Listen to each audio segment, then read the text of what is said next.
네, 여러분 안녕하세요. 연미정입니다. 자, 우리 드디어 여러분 일제강점기 마지막 파트입니다. 이 과정만 잘 넘어가시면 되겠어요. 자, 우리 마지막 독립운동사 파트의 주제는 기출주제 59, 1930년대 이후의 무장투쟁이다. 자, 그럼 여러분 이제 무장투쟁이기 때문에요. 국내에서 일어난 거 아니고 역시 만주에서 일어난 장면들이 나올 거예요. 근데 우리가 이제 첫 주제로 들어가는 내용은 항일 의거활동 한인애국단인데요.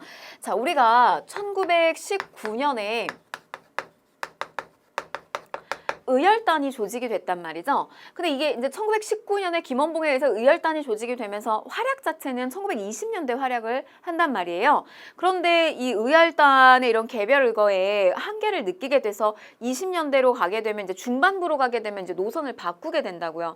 그래서 이제 뭐 조선인 혁명 간부학교를 설립한다든지 이런 어떤 군대식의 훈련을 받으면서 이제 참여하는 식으로 넘어가게 되는데 이게 20년대, 1920년대 활동을 활발하게 했다면 1930년대에 그런 개별 투쟁, 개별 의거 활동의 역할을 해줬던 것이 바로 뭐냐면 1931년에 조직됐던 임정의 한인 애국단이라고 보시면 되겠어요. 의열단에는 너무 이제 많은 그 인물들, 우리의 영웅들이 나왔지만 이제 이 한인 애국단과 관련해서는 여러분들 시험에서는 이봉창 그리고 윤봉계 의사를 우리가 이제 볼 수가 있겠습니다. 자, 그러면 이제 보시면 한인애국단 먼저 이제 내용을 좀 보도록 할게요.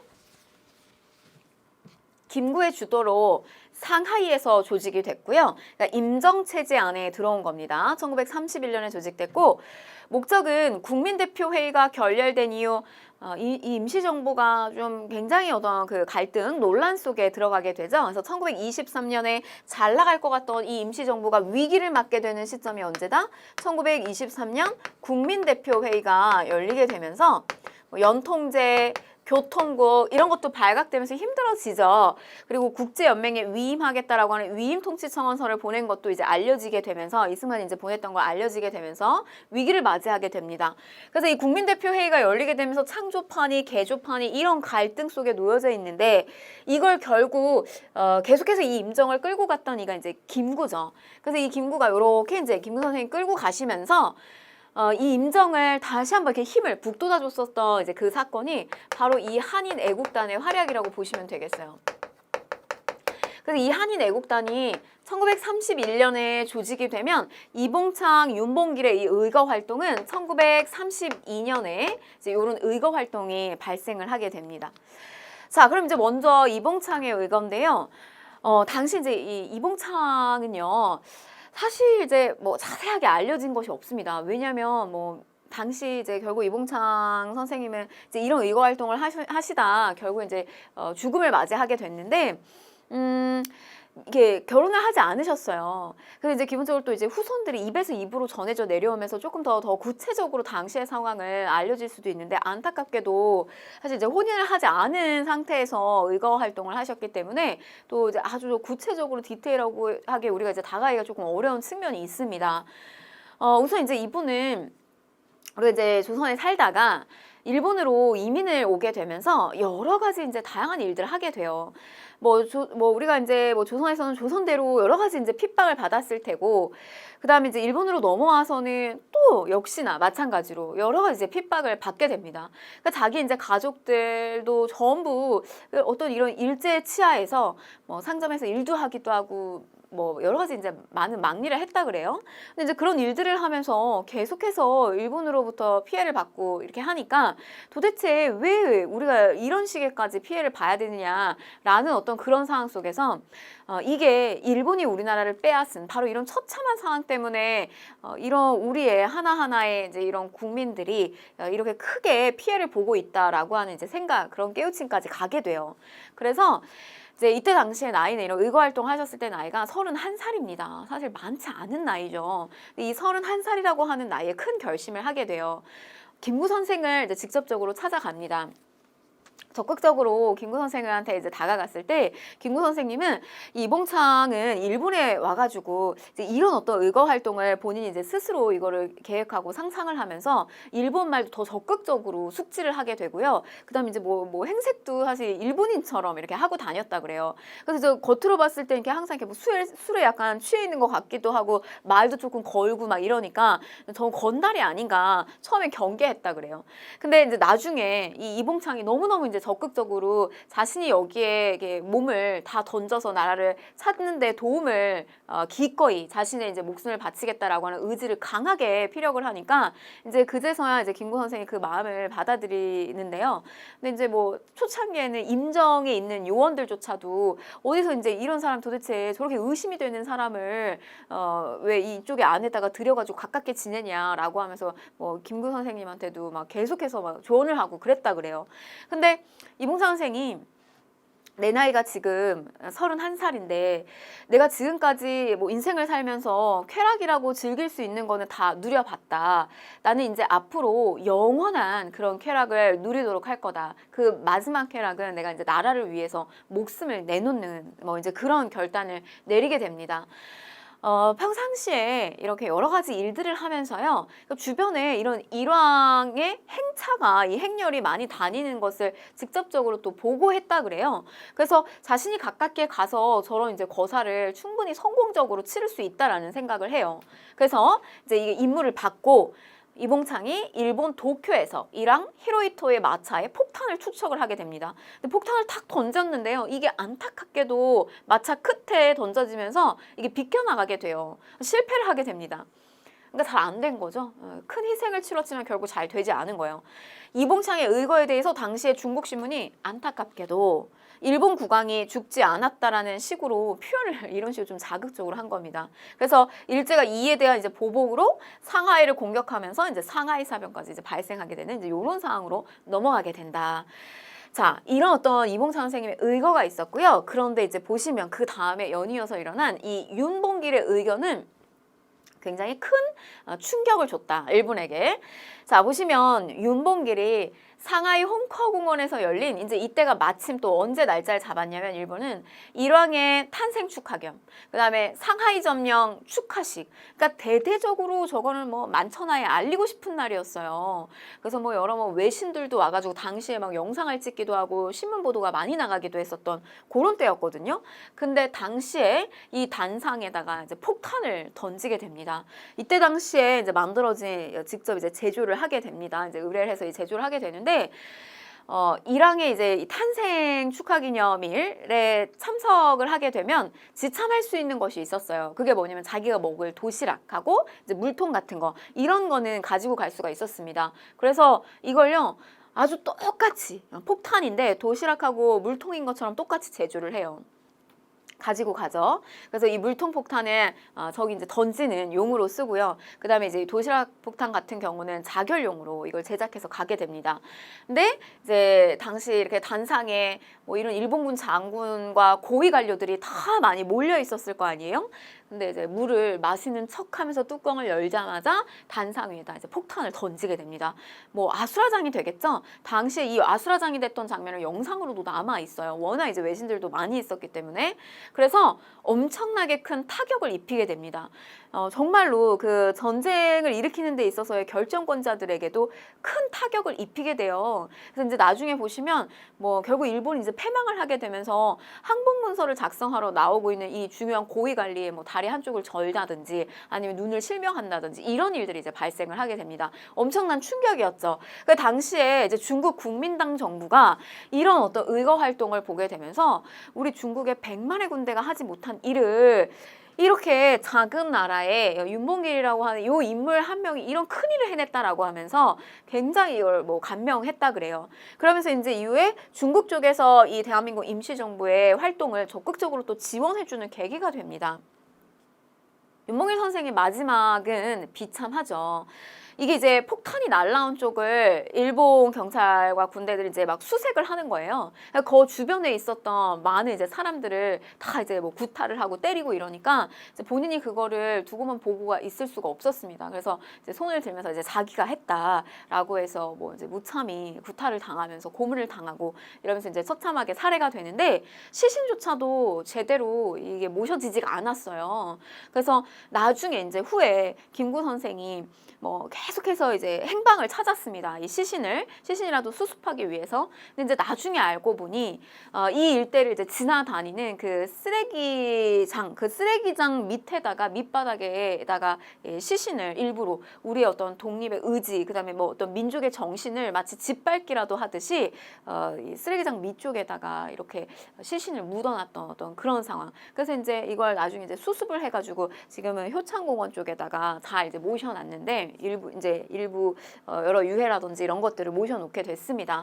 마지막 장면 굉장히 이제 비참하시죠. 이런 희생을 거쳐서 우리가 임시정부가 다시 한번 이제 중국으로부터의 지원을 받으면서 다시 이렇게 힘을 낼 수 있는 그런 계기가 됐다라고 하는 거예요.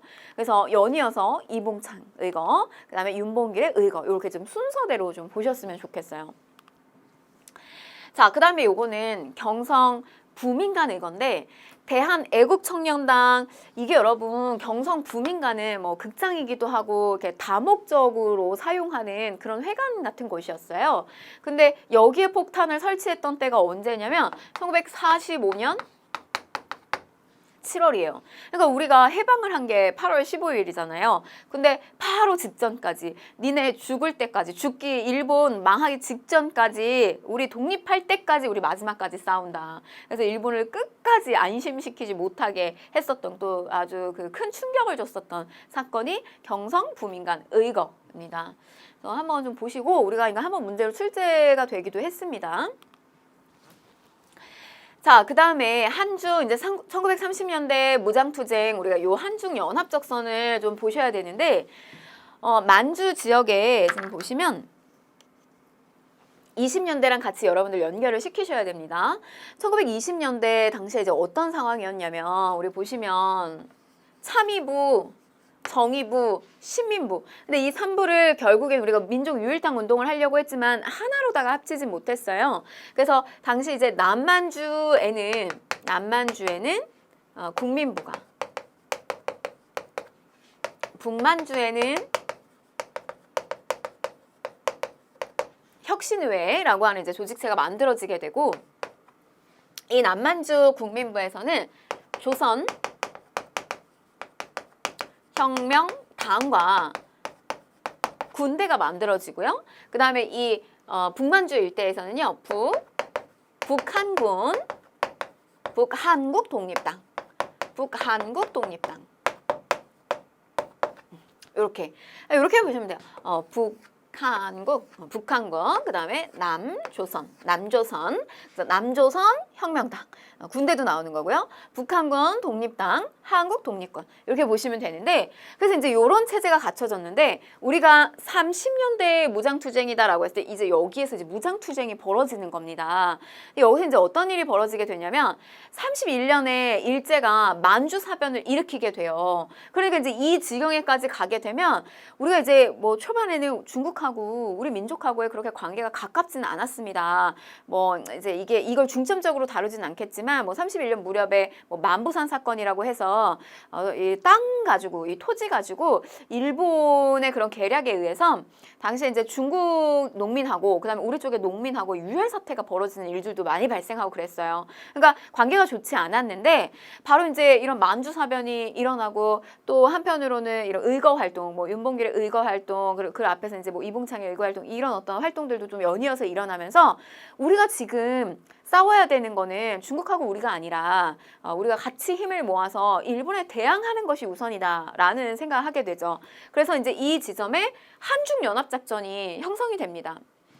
우리 쪽에 북만주에서 군대와 중국 쪽의 부대와 그다음에 남만주의 군부대와 그다음에 이제 또 중국 쪽의 부대와 이렇게 이제 합작을 하게 되는 것이 한중연합작전이에요. 그래서 여러분 제가 독립운동사 파트 여러분들한테 얘기할 때 어떤 이야기를 드렸냐면 이거 시대만 구분하는 걸로도 여러분 문제 풀 수 있는 게 나온다 그랬어요. 그래서 한중연합작전 이런 게 나오면 1930년대로 끼워 넣으시면 되겠고요. 봉오동, 청산리 이런 식으로 간도참변 이렇게 들어가면 이거 몇 년대요? 1920년대 무장투쟁이잖아요.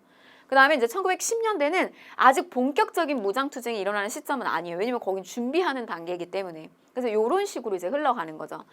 자, 그럼 지금 1930년대 무장투쟁, 한중연합작전 지금 보시면 한국독립군, 여기 북, 한국독립군은요. 누가 이끄냐면 지금 여러분 북만주 하늘이에요. 위쪽이에요. 천, 지청천 이렇게 기억하시면 좋겠습니다.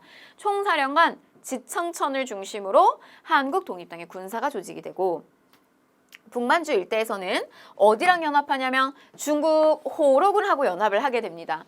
그래서 여러분 여기다 좀 체크를 해드릴게요. 이렇게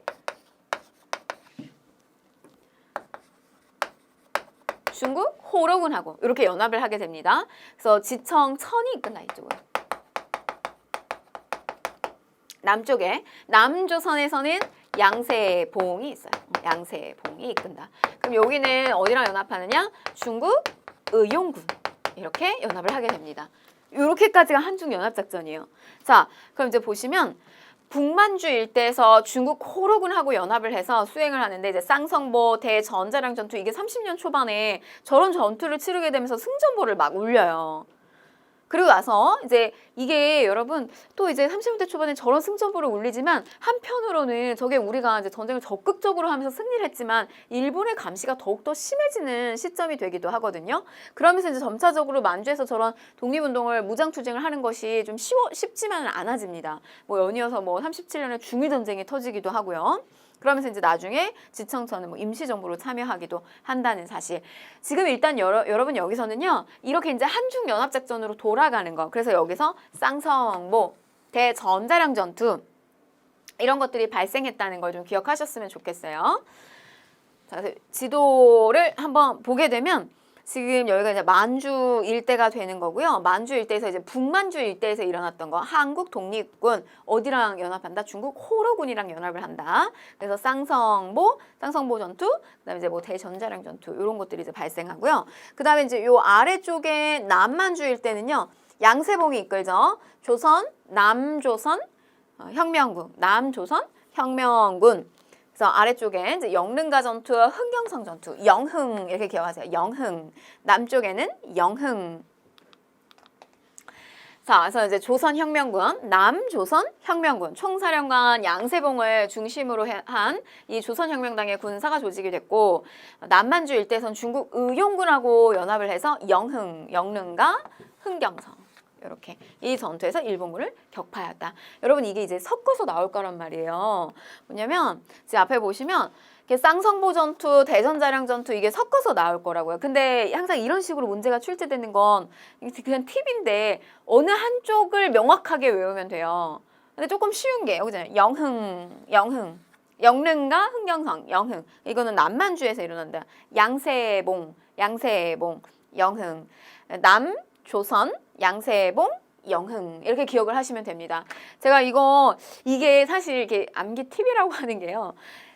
암기 팁을 하면 쉽게 갈 수가 있는데 어떻게 보면 사실 이거를 가르치는 입장에서는 조금 이렇게 내용이 본 의미와 좀 그 본래 역사적 의미와 조금 달라질 수 있어서 이거를 사용하는데 조심스럽기도 합니다. 여러분 이것도 그냥 간단하게 알아두세요. 그러니까 남조선 지금 남조선에는 위에는 북한이에요, 북한군, 그쵸? 북한군의 독립군, 여기는 이제 북쪽인 거고요. 북한국 독립군, 남조선, 아래는 남조선, 여기에는 누가 있어요? 세시봉이 있고, 남조선에는 뭐가 있고, 세시봉이 있고, 세시봉, 양세봉 이렇게 기억을 하시고, 흥이 있다. 남조선 사람들은 흥이 있다. 영흥 이렇게 기억을 하세요. 그래서 남조선, 양세봉, 영흥 이렇게 하시면 남쪽이 잡혀요. 그죠? 이렇게 가시면 좋겠습니다. 공부하실 때 활용을 하시고 자, 그 다음에 이제 여러분들이 그 세시봉을 모르실까요? 세시봉을 한번 쳐보세요. 세시봉. 자, 넘어가실게요.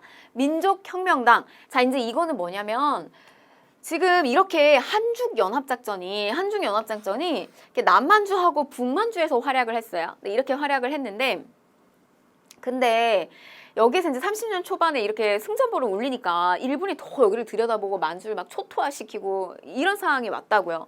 그래서 어떻게 되냐면 여기에서 이제 독립활동 제대로 하지 못하고 만리장성 안쪽으로 들어오는 이 중국 관내로 들어오게 됩니다. 근데 이 중국 관내에서 활동하고 있는 독립운동단체의 민족 유일당을 건설해요. 여기에 많이 흩어져 있는 많은 당들을 하나로 합치는데 이때 어떤 조직체가 있었냐면 의열단. 이거 누가 이끌었죠? 의열단. 이거 김원봉이 이끌었잖아요. 그래서 지금 보시면 김원봉의 의열단을 중심으로 해서 약 5개의 당 정도가 뭐 한국독립당, 조선혁명당 여기에는 어떤 사람들이 참여하냐 뭐 조소왕, 지청천 이런 사람들도 다 참여를 해요. 그래서 이게 김원봉을 중심으로 5개의 당이 합쳐서 만들어지는 것이 뭐냐면 민족혁명당이에요. 민족혁명당. 중국 관내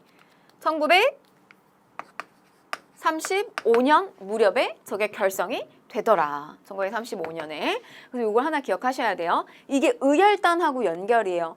의열단이 개별 이 의거 활동을 하는 거에 한계를 느꼈죠. 그래서 이제 중반부에 오게 되면서 조직체를 만들게 되고 35년이 되면 중국 관내에 있는 5개의 당들을 이제 끌어안아가지고 저렇게 민족혁명당을 만들게 된 겁니다. 여기까지.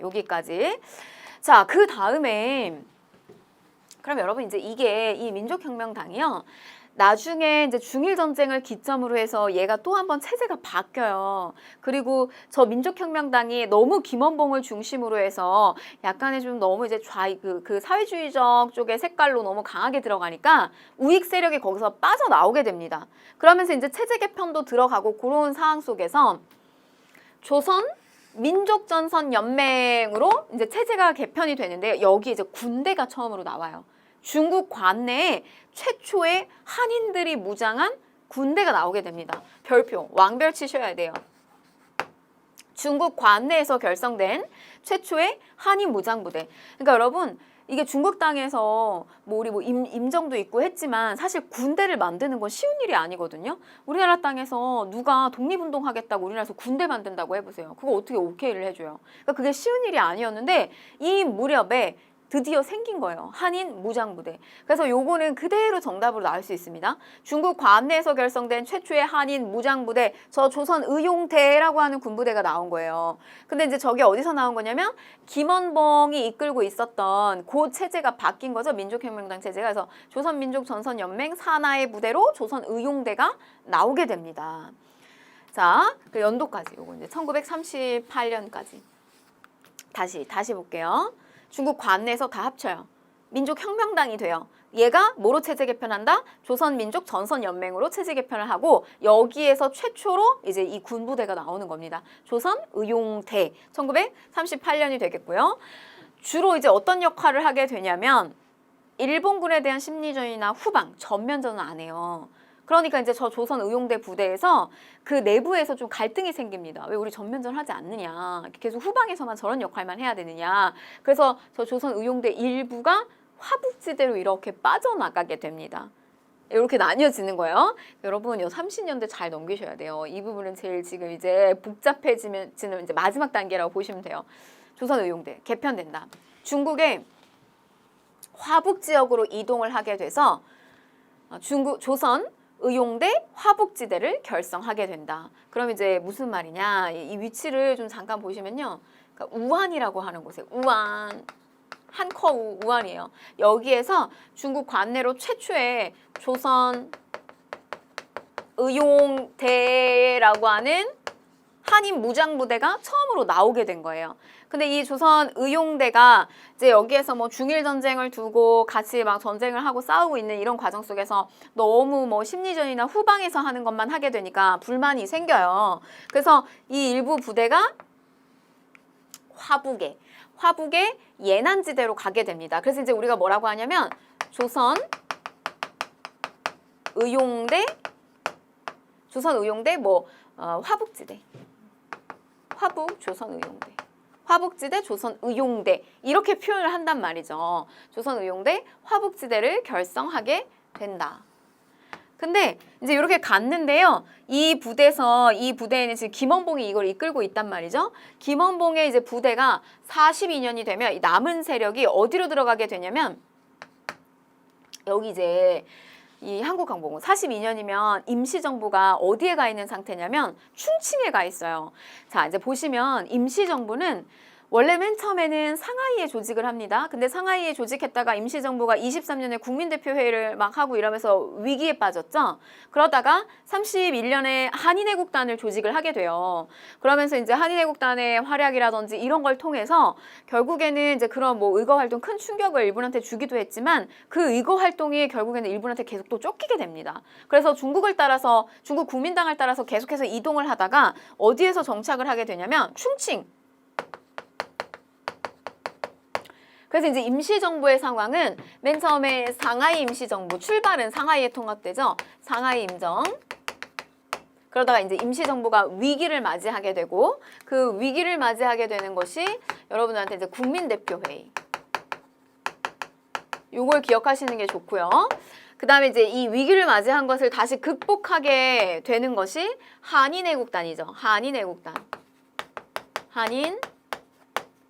한인애국단의 이봉창, 윤봉길의 의거 활동 이렇게 연결이 되죠. 그래서 다시 한번 이제 임정을 끌어올리게 되는데 그런 이제 이봉창, 윤봉길의 의거는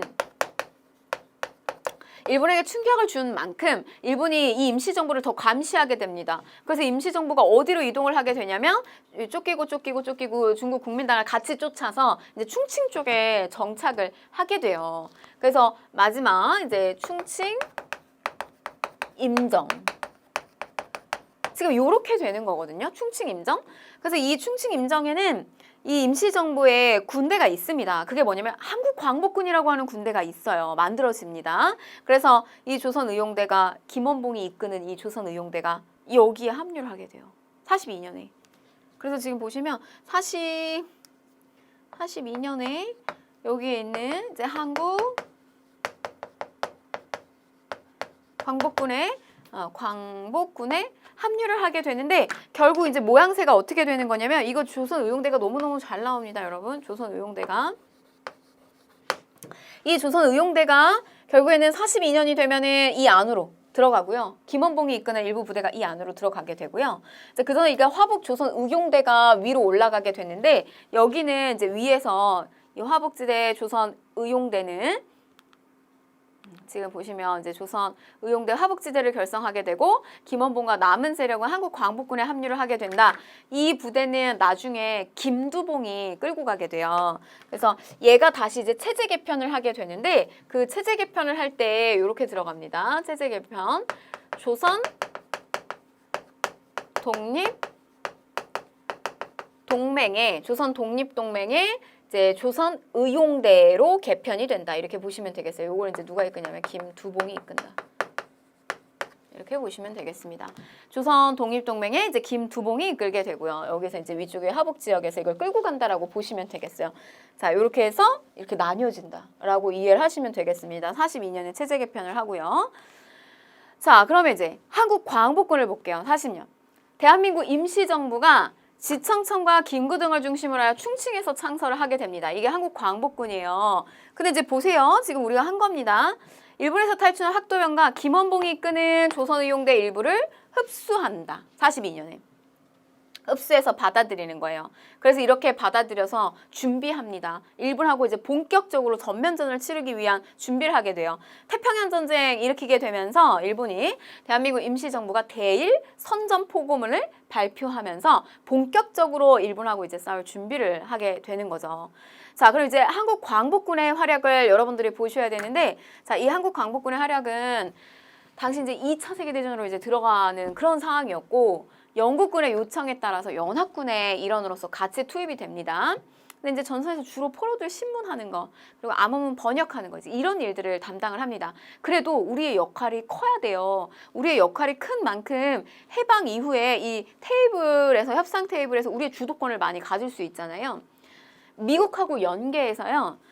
우리가 이제 중국에 그 튀어나온 그 산동 일대 거기서부터 이제 잠수함을 투입을 시켜가지고 진입을 한 다음에 우리 국내로 이제 진공작전입니다. 그래서 국내로 진입을 한 다음에 국내에 있는 시설이라든지 일본을 이제 다 붕괴시키고 그리고 난 다음에 이제 위에 항공으로는 무기를 내려주는 어떤 이런 진공작전을 펼치려고 했어요. 그래서 단박에 제압시키는 근데 끝까지 일본이 도와주지 않죠. 일본이 마지막에 이제 나가사키 히로시마 원폭을 맞고 결국 무조건 항복으로 우리가 저걸 준비하던 걸 써보지도 못하고 끝나게 돼요.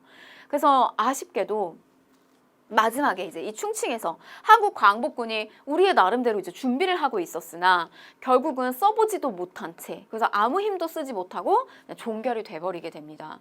김구 선생은 굉장히 가슴이 아팠다고 합니다. 이 지점에. 사실 우리가 이제 해방을 맞이하는 건 너무너무 사실 기쁨의 눈물을 흘려야 되는데 앞으로의 상황이 너무 보이는 거죠. 우리가 여기에 큰 어떤 이 주도권을 갖는데 해방을 하는 데 있어서 큰 기여가 없다라고 하는 것이 굉장히 우리한테 이제 뼈아픈 그런 상황으로 이제 만들어지게 됐습니다. 자, 여기가 이제 조금 여러분 복잡하게 됐는데요. 지금 보시면 요렇게 이제 30년대 한중연합작전에서 이게 30년대 만주 상황에서 일어났던 일이 잠잠해지고 위축되고 다시 이제 요쪽으로 내려와서 우리가 여기에서 이제 35년 무렵에 우리가 민족혁명당이 꾸려졌는데 그 민족혁명당이 조선전선연맹으로 개편이 되면서 이게 나왔다고요. 조선의용대가 나왔어요. 조선의용대. 여러분 얘 기억하실 때요. 이렇게 생각하세요. 조선의용대, 대나무, 조선의용 너무 이름이 비슷하니까 조선의용대 이렇게 들어가는데 요 조선의용대에서 이제 뭐가 뻗어져 나온 거냐면 화북지대 조선의용대가 뻗어져 나온 거예요. 그래서 제가 지금 여기에서 이 PPT로 띄우진 않았지만 화북 조선의용대가 결국에는 이제 어떻게 개편이 되냐면 이 위쪽 화북지대에서는 김두봉이 이끄는 조선독립동맹 산하에 뭐로 바뀌게 되냐면 이렇게 가는 겁니다. 조선의용군으로 바뀌게 되는 거예요. 여기 조선의용군으로 바뀌게 됩니다. 42년 무렵에. 그래서 요렇게 정리를 하시면 되겠어요. 이게 다예요, 여러분. 요게 답니다. 너무 복잡하게 생각하지 마시고요. 그래서 이제 보시면 여기 이제 다시 나오게 되는데 조선의용군 조선독립동맹 산하의 군사 조직이고 조선의용대 화북지대가 개편이 돼서 김두봉을 중심으로 예난에서 조직이 됩니다. 그래서 중국 공산 부대예요. 중국 팔로군과 연합해서 대일항전을 전개하기도 했다라고 하는 거. 그래서 42년 무렵에 이렇게 뻗어져 나온 거라고 보시면 되겠어요. 자, 그러면 문제를 한번 좀 풀어보도록 할게요. 자, 미측은 의거를 일으킨 단체에 대한 설명으로 옳은 것을 골라라. 자, 이 사진은 1945년 9월 2일 일왕을 대신하여 일본의 외무대신이 연합군 앞에서 항복 문서에 서명을 하는 장면입니다. 근데 서명하는 인물은 시게미스 마모루인데 그는 윤봉길의 상하이 홍커공원 의거 당시 폭탄에 맞아서 다리를 다쳤다. 그래서 그러면 이 의거를 일으킨 단체 한인애국단이죠. 자, 1번 신채호의 조선혁명선언을 활동지침으로 삼았다. 이거 의열단. 2번 김구를 단장으로 하여 활발한 의열활동을 펼쳤다 해서 정답은 2번이 되겠죠. 자, 3번 조선 총독을 저격한 강우규가 단원으로 활동하였다. 노인동맹단. 자, 4번 이상제 등의 주도로 밀립대학 설립운동을 전개하였다. 밀립대학 설립운동이고요. 자, 5번 보시면 진상조사단을 파견하여 광주학생 항일운동을 지원하였다. 이거는 신간에 해당되는 내용이 되겠습니다. 자, 다의 이제 기출주제 60인데요. 우리가 이제 이 부분은 이제 일제강점기 문화 파트라고 마지막 이제 문화 파트라고 보시면 됩니다. 일본은 우리 민족의 정신을 철저하게, 그러니까 독립에 대한 어떤 열망 그리고 민족적 정신을 더욱더 이제 짓밟기 위해서 특히 이들이 자행한 것이 뭐냐면 문화 탄압이에요. 우리의 언어, 그 다음에 우리의 역사, 특히 이런 부분에 주목을 많이 했습니다. 그 우리는 이제 이 부분에 있어서 일본의 이런 어떤 왜곡과 탄압에 맞서서 어떤 수호 운동을 했느냐, 이제 이런 부분들을 중점적으로 여러분들 공부하시면 되겠습니다. 자, 이제 보시면 일본은요, 이제 역사 왜곡을 했다. 식민 통치를 합리화하기 위해서 이거를 왜곡을 하는 거죠, 역사를. 그리고 이제 그거를 또 퍼뜨리는, 이를 적극적으로 퍼뜨리는 이런 일들도 자행을 하게 됩니다. 기본적으로 이제 식민사관이라고 하는 거, 뭐 내용이 이렇게 쭉 나오는데 어렵게 생각하지 마시고요. 그냥 쉽게 여러분들이 정리하시면 됩니다. 타율성론. 우리가 스스로 하는 거를 자율이라고 한단 말이죠. 근데 이제 우리나라는 자율적이지가 않아. 역사의 발전이 자율적이지가 않고 항상 이 중국 대륙하고 영향을 받으면서 이 아래쪽으로는 일본한테 영향을 받으면서 이렇게 남에 의존하는 이런 타율성론을 가지고 있다라고 왜곡을 했고요. 그 다음에 정체성론. 우리 막 차가 막혀 있다, 정체되어 있다 이런 표현 쓰잖아요. 이 정체는 우리는 발전이 없었다 이거예요. 역사가.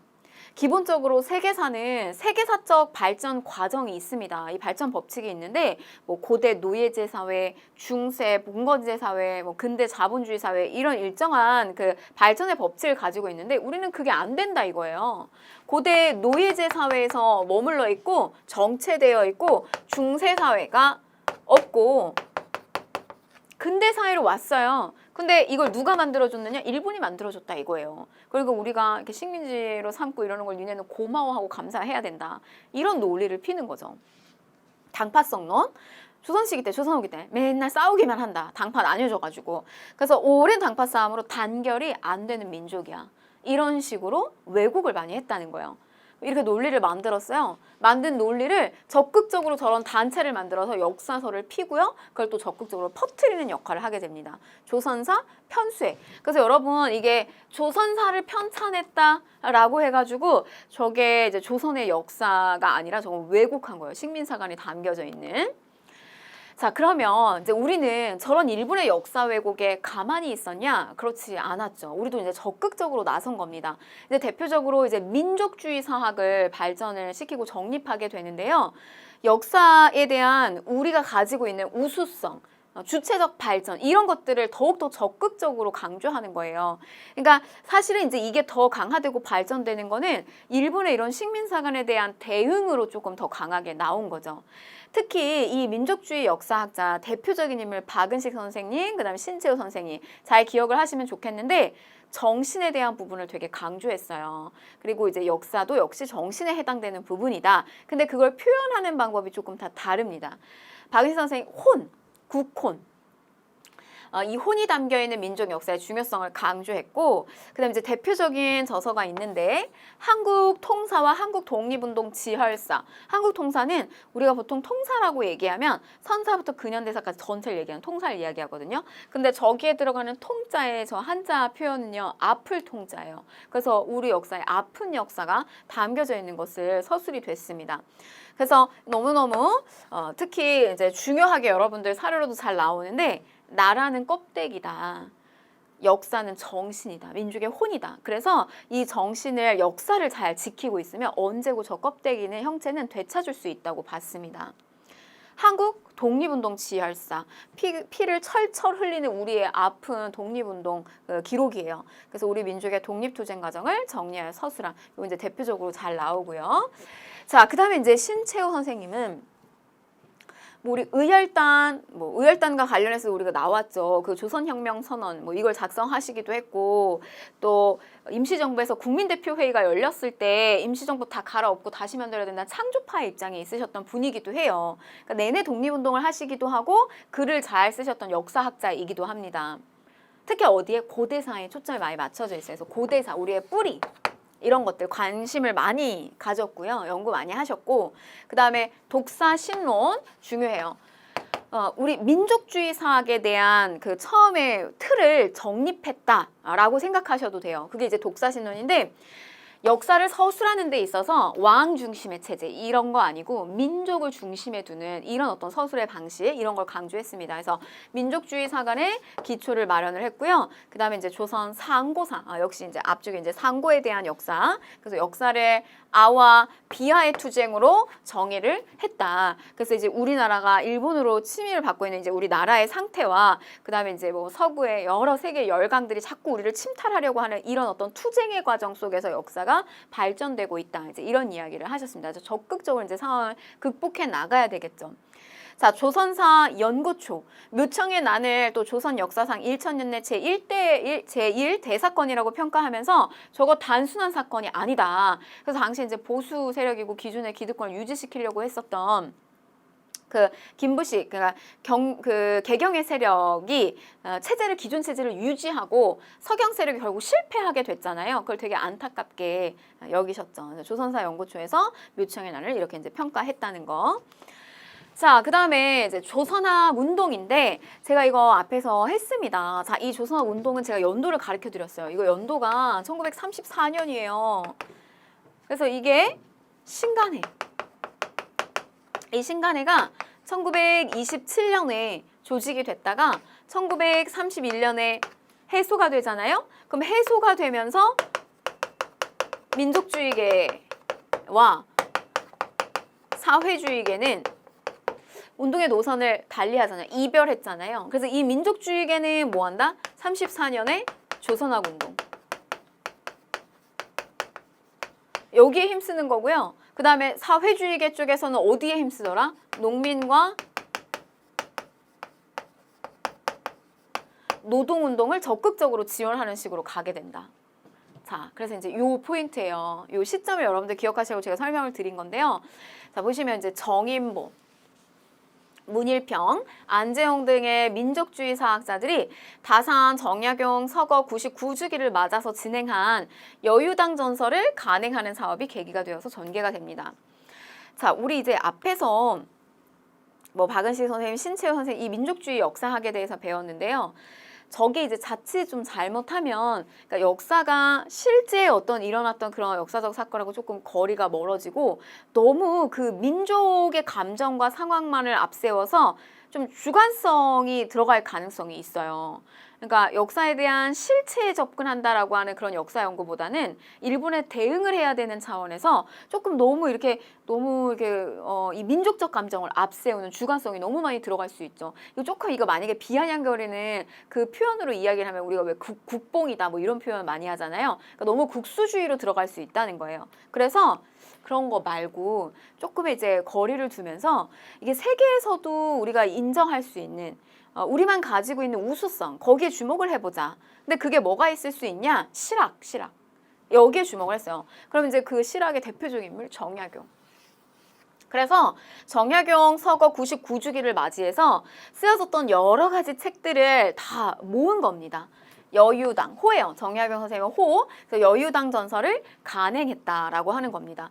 그래서 지금 여러분 이제 이 부분이 여유당 전설을 간행한 사업이 계기가 되어서 전개됐다라고 했는데 저게 만약에 우리가 조선 후기 실학 파트에서 정약용이 뭐 저술한 저서에 저선지가 들어가면 틀린 거예요. 이거는 지금 34년에 조선학 운동의 바람이 불면서 나온 거예요. 여유당 전설. 그래서 한국의 역사와 문화의 독자성과 주체성을 탐구했다. 자, 민족주의 사학의 이런 연장선상에서요. 제가 이 민족주의 역사학자들은 정신을 강조했다라고 얘기했어요. 근데 그 정신을 표현하는 방법이 조금 다른데 뭐 박은식 선생님 같은 경우 혼 이런 이야기 했잖아요. 신채호 선생님 같은 경우는 난가 사상 강조했어요. 난가. 그래서 같이 좀 써두시면 좋습니다. 난가. 그래서 화랑들의 정신이에요. 옛날부터 내려오는 우리 민족의 정신 난가. 정인보 선생님은 얼을 강조했다. 민족 정신을 얼. 그래서 우리가 뭐 얼 빠졌네 뭐 이런 표현 쓰잖아요. 저런 이제 얼을 강조했고, 그다음에 문일평 선생님은 조선심을 강조하는데 이 심의 결정체가 뭐냐? 한글이에요. 그래서 한글, 그다음에 세종대왕의 업적 이런 것들 굉장히 크게 가치 있게 봤습니다. 이 정도 체크하시면 되겠고, 자, 근데 이제 여러분 이런 연구가 있어요. 사회경제사학의 한쪽에 또 역사 연구가 있습니다. 자, 이 사회경제사학은 우리 아까 앞에서 봤었던 정체성론, 특히 일본의 식민사관 중에서 얘의 포커스가 맞춰진 거예요. 정체성. 그래서 이걸 반박하기 위한 것이 백남은 선생의 사회경제사학이다. 이 백남은의 사회경제사학이 나오면 무조건 이렇게 같이 매칭해서 나오게 될 거거든요. 사회경제사학은 뭐냐면 사회주의의 영향을 받아서 유물사관의 입장에서 한국사를 연구하고자 하였다. 이 유물사관이라고 하는 것이 이제 물질을 기준으로 해서 역사의 연구, 그러니까 역사의 발전 과정을 바라보는 거예요. 경제적인 어떤 구조의 관계 이런 거를 바라보면서 역사는 발전을 하고 있다라는 그 포인트를 경제적 구조에서 찾는 겁니다. 그래서 우리 아까 얘기가 나왔던 고대 노예제 사회, 중세 봉건제 사회에서는 영주와 그다음에 그 영주 밑에 노예도 아니고 농민도 아닌 그 중간 단계 이런 농노라고 하는 존재가 생산력을 증대시키고 있는 이제 그런 상황이에요. 근데 이게 근대로 들어가게 되면 돈이 있는 이제 자본가가 있고요. 실제로 열심히 일을 하고 있는 노동자들의 존재가 보이죠. 그러니까 이런 어떤 생산의 수단과 그다음에 이 수단이 어떤 식으로 발전을 하고 있는지 이런 경제적 구조, 이런 경제적 구조와 물질 이런 거에 이제 포커스가 맞춰진 바로 이제 그런 부분이 이제 사회경제사학인데 이 부분을 연구한 게 우리나라도 있다 이거예요. 우리나라도 이런 고대 단계가 있고 중세 단계가 있고 근대의 단계가 있다라고 하는 거. 그래서 세계사가 다 가지고 있는 그 역사 법칙이 한국도 있다. 이걸 설명한 것이 사회경제사학이라고 보시면 돼요. 경제적 구조에 초점을 맞춘 거. 그래서 이렇게 식민사관인 정체성론을 반박하게 됐다. 백나음은 꼭 기억하시면 좋겠고 너무 잘 나옵니다. 자, 그 다음에 이것도 아니고 저것도 아니다. 그러니까 뭐냐면 지금 사회경제사학도 그렇고 뭐 민족주의 사학도 그렇고 식민사관에 대해서 철저하게 이렇게 반박하고 대응하는 논리잖아요.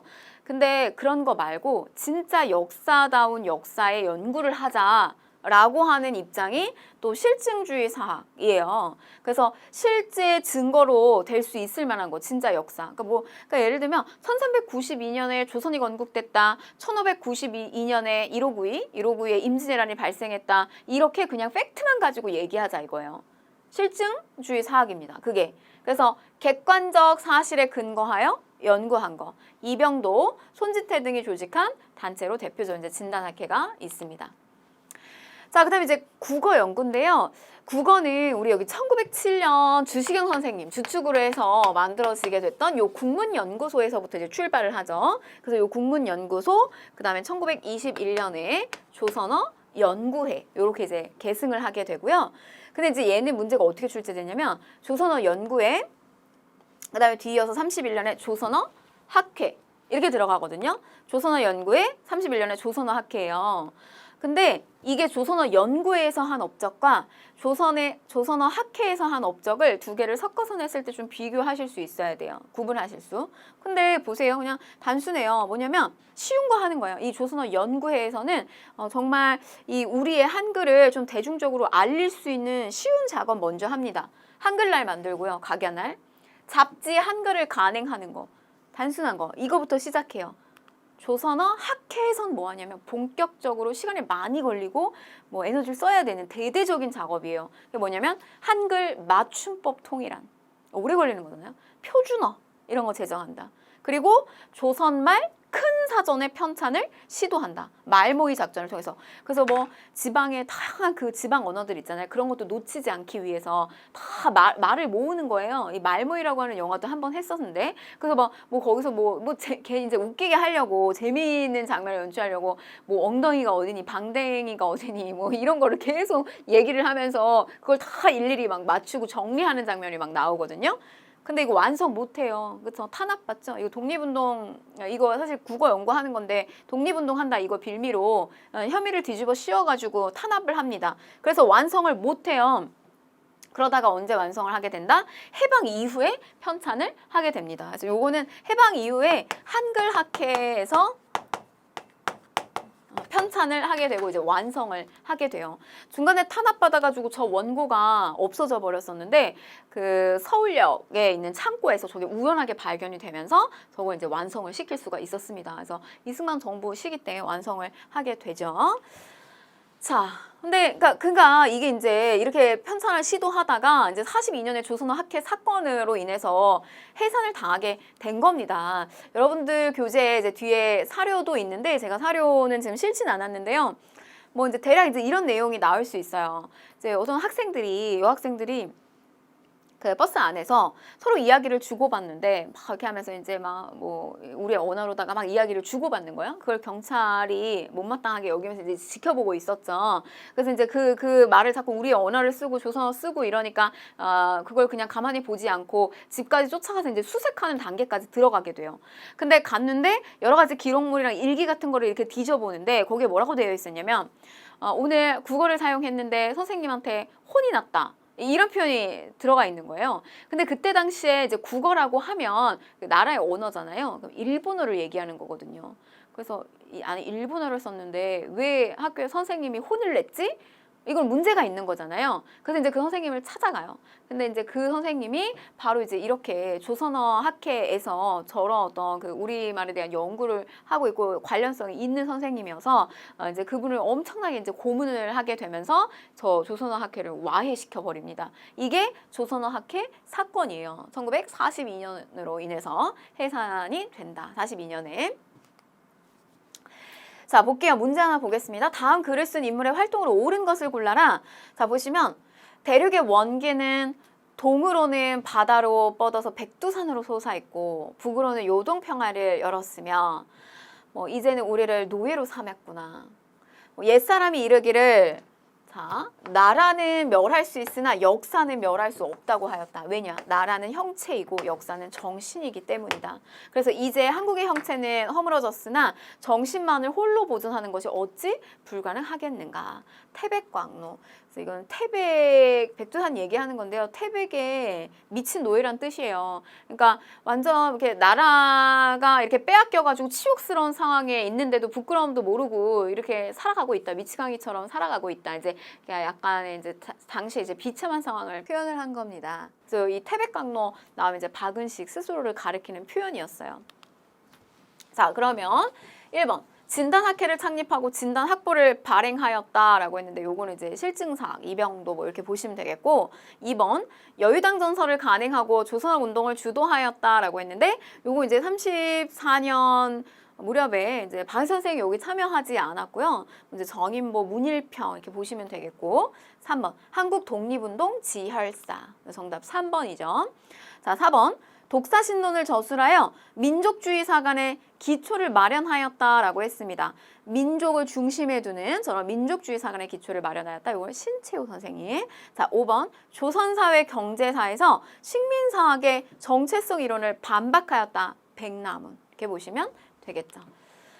자, 다음 이제 60일입니다. 그냥 이어서 간다고 보시면 되겠어요. 뭐 특별한 것이 없고요. 좀 간단하게 봅니다. 자, 천도교예요. 동학. 동학은 인내천을 기본으로 하죠. 사람이 곧 하늘이다. 그러니까 사람을 존귀하게 여겨야 된다라고 하는 건데 3대 교주였던 손병희가 동학을 바탕으로 발전시킨 종교가 천도교예요. 3.1운동을 주도적으로 이끌기도 했고 그리고 이제 뭘 만들었냐면 사람은 누구나 다 존중받아야 된다. 나이가 어리다고 무시하면 안 된다. 어린아이에게 존댓말을 써주고 어린아이를 존중해야 된다라는 이제 이런 분위기.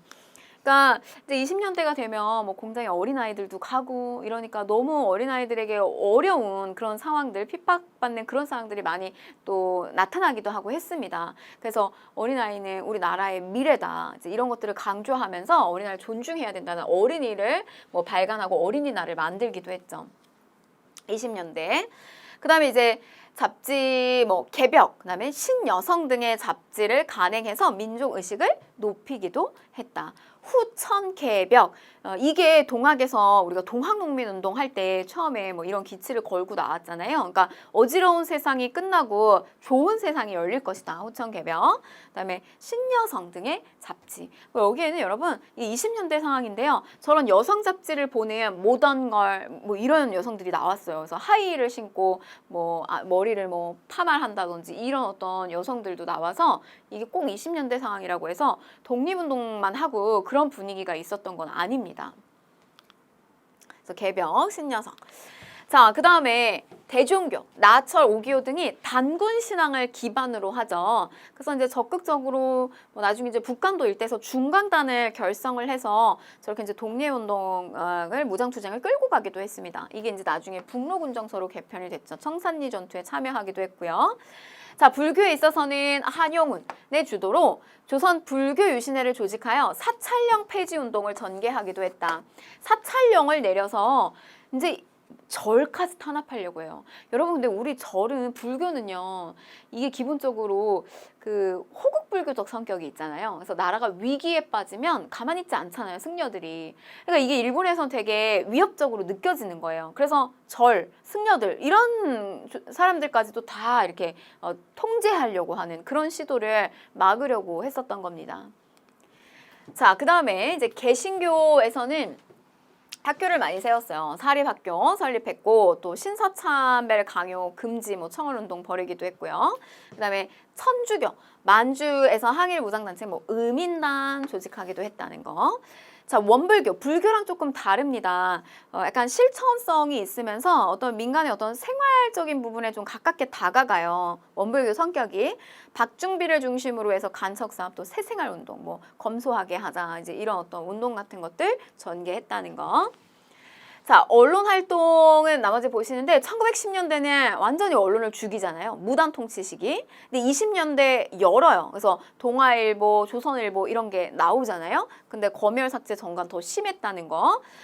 여기 이제 20년에 뭐 안창남의 고국 방문 비행이 성사되었다라고 했는데 이제 요 일화는 뭐냐면 그 일본의 그 민간 비행사 시험에서 아주 좋은 성적으로 그러니까 조종사예요. 비행기 조종사. 근데 여기에서 1등을 합니다. 사실 그냥 편안하게 그냥 개인의 영달 추구하면서 안락하게 살 수 있는데 나중에는 중국으로 망명해가지고 독립운동을 하는데 뭐 이런 비행 기술 같은 것도 알려주고 그렇게 활약을 하셨던 분이에요. 안창남의 고국 방문 비행이 성사됐다. 그냥 뭐 조종하면서 잘 먹고 잘 살 수 있었는데 이런 어떤 안창남의 그런 활동들이 또 민족의 어떤 이렇게 처참하게 이렇게 눌려있는 그런 민족들에게 이렇게 힘을 북돋아주는 또 그런 일화도 있었다는 거. 자, 그다음 이제 1930년대 일장기 삭제 사건, 1936년에 이제 이거는 일장기 삭제 사건은 이제 송기정 선수 얘기하는 겁니다. 마라톤. 이 송기정 선수가 이제 마라톤 대회에 나갔는데 뭐 금메달 따요. 1등을 하게 됩니다. 근데 당시에 나갈 때 우리 일본 대표로 나간 거기 때문에 금메달 따면 뭐 합니까? 그래서 이 일장기를 가슴에 달고 나오게 되는데 이거를 당시에 신문사 동아일보, 조선중앙일보가 이거를 삭제를 하게 돼요. 신문에. 그래서 이제 이게 문제가 돼서 30년대 가면 이게 정관이 됐다라고 하는 거. 40년대 가면 이제 조선 동아일보는 완전히 폐간이 됩니다. 자, 그 다음에 이제 보시면 얘는 문학활동인데요. 문학활동은 특별하게 볼 것이 없고 뭐 보시면 이제 뭐 이광수, 최남선 글 잘 쓰는 아주 천재들이었어요. 네, 자신들의 그런 천재적 기질을 결국에는 뭐 일본이 침탈하는데 결국 이용을 당하게 되죠. 그 기술을. 그래서 뭐 결국 이제 친일 쪽으로 가게 되는. 자, 그 다음에 이제 1920년의 중반이 되면 신경향파 문학이 등장을 하게 된다. 요 시점이 되면 우리 사회주의가 유입돼서 들어오잖아요. 그래서 뭐 이게 뭐 정확하게 어떤 거냐 이런 걸 안다기보다는 20년의 상황은 이런 영향을 받는다 정도로 이해하시면 되겠어요. 그래서 이런 신경향파 작가들의 그 문예 운동단체인 카프, 뭐 프롤레타리아 예술가 동맹, 뭐 저런 카프 같은 것들이 결성이 되기도 했다는 거.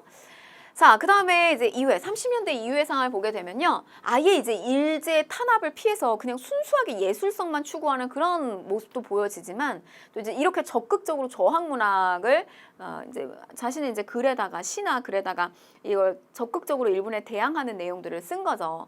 이제 이육사 같은 경우는 이거는 이제 여러분 써드릴게요. 원래 본명이 있어요. 본명은 이원록이에요. 이원록. 의열단에도 가담하기도 하고 했습니다. 근데 이제 나중에 독립운동을 하시다가 결국에 이제 수감하게 되는데 그때 받았던 수감 번호가 264요. 264. 그래서 이렇게 이제 저항문학을 쓰기도 했고 또 윤동주. 아주 그 적극적인 저항 시인이라고 얘기하기에는 조금 애매하다. 뭐 이렇게 평가하기도 하는데요. 이 시기를 보내는 동안 내내 자신이 이런 상황 속에서 그냥 한낱 시밖에 쓸 수 없는 자신의 상황을 계속해서 반성하고 괴로워하는 내용이 시 곳곳에 많이 담겨져 있죠. 그러니까 그거 자체로도 그 나라를 사랑하는 마음이 강하게 있었던 그런 면모를 또 볼 수 있었던 시인이라고 볼 수가 있겠습니다.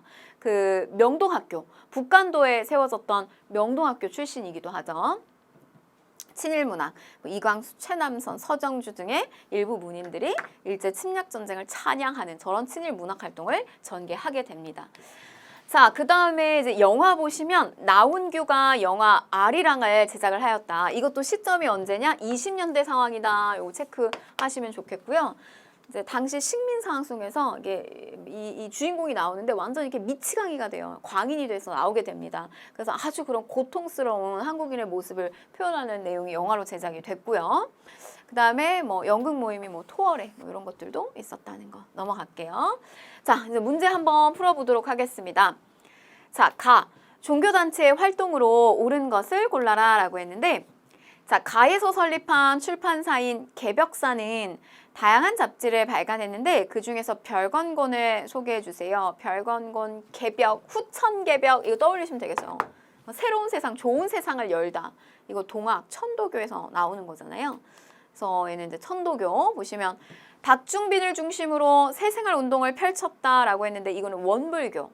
그 다음에 2번 중광단을 조직하여 무장투쟁을 전개하였다라고 했는데 이거는 이제 대종교 기반이죠. 배제학당을 세워서 신학문 보급에 기여했던 개신교죠. 자, 4번 어린이날, 어린이. 그래서 사람 어린이여도 존중해야 된다. 천도교입니다. 경향신문을 발행하여 민중계몽을 위해서 노력하였다. 이건 천주교에 해당이 되는 내용이고요. 자, 이렇게 해서 우리가 일제강점기 모두 다 마쳤습니다, 여러분. 진짜 많이 고생하셨고요. 우리 이거 빈출로 됐던 거 다시 한번 좀 점검을 좀 해볼까요? 우리 이거 앞쪽에 여러분들 실려져 있습니다. 자, 우선 보시면 5위 조선 의용대. 제가 이거 너무너무 잘 나온다고 이야기 드렸잖아요. 그래서 대나무, 이 대나무 뼈대를 좀 기억해라. 그래서 조선 의용대가 38년에 만들어졌고 여러분 여기서 빠져나오죠? 이 일부가 화북지대로 넘어가는 화북지대 조선 의용대인데 이게 나중에 42년 무렵이 되면 조선 또 의용군으로 개편이 됩니다. 조선 독립동맹 산하의 조선 의용군으로 개편이 돼요. 김두봉이 이끈다. 잘 나오고요. 그 다음에 4위 치안유지법. 이거 1925년 문화 통치를 하고 있는 것처럼 하지만 한편으로는 기만정책 펼치고 있는 거고, 그 다음에 이제 3위 한인 애국단 이봉창 윤봉길의 의거활동 이런 거 떠올리시면 좋겠고, 자 2위 대한민국 임시정부입니다. 이거 빼놓을 수가 없죠. 우리의 그 거속적인 민족운동을 확인하고 그다음에 구심점의 역할을 해줬던 것이 이제 대한민국 임시정부였고요. 자, 그다음에 1번 신간회가 1등이에요. 이 제일 많이 출제가 됐습니다. 왜냐하면 중요하죠. 저것도 중요합니다. 왜냐하면 사회주의니 민족주의니 같은 민족임에도 불구하고 생각의 차이로 독립운동이라고 하는 것을 제대로 같이 에너지를 모으지를 못했어요. 근데 그걸 모으는데 성공시킨 게 신간회잖아요. 시점까지 잘 기억하시면 좋습니다. 27년에서 31년까지. 그래서 이렇게 정리를 하시면 좋겠습니다. 네, 우리 여기까지 일제강점기고요. 우리 다음 강의의 주제는 이제 현대사로 넘어가도록 하겠습니다. 네, 다음 강의에서 뵙겠습니다.